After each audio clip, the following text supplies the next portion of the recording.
Magandang umaga po mga paps, shoutout sa atin lahat, lalong-lalo na sa mahilig sa 2-stroke, sa Kawasaki HD3, tsaka sa Brutus. So ang video na ito ay para sa mga magbibuild. Gusto ko lang i-share sa inyo mga paps yung experience ko dito sa una kong motor na HD3. Ito ay nakadesign talaga yan na gagawin ko sana ng cafe racer. Bali almost 10 years na yung nakatambak dyan, hindi ko ginagamit. Ayan, kung mapapansin nyo naman, kinalawang na yan, tapos puro alikabok na. Ngayon, eto, i-share ko rin. Ayan, kung mapapansin nyo yung likod nyan, ayan, putol na. Dahil ang plano ko talaga dyan ay gawin kong cafe racer. Tapos yung manibela nyan, yun, yung ikiklip lang dito sa may tinidor.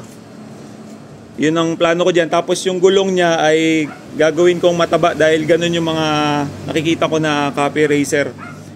Pero sa ngayon parang nag-iba yung aking hilig sa pagbibuild. Sabi ko parang gusto ko na yung ano na lang, yung stock na look, parang ganito.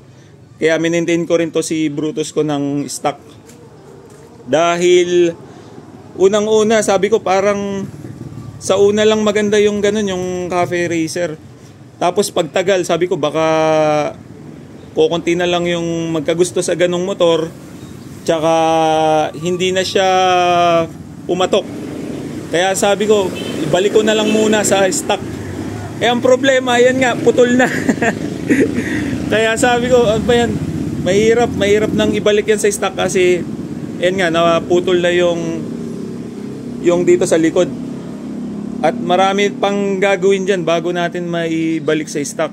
Kaya sa mga magbibuild po ng motor na magmo-modified, ayan, advice ko sana pag-isipan nyo muna para hindi kayo matulad sa akin na ito gusto kong ibalik na sa stock.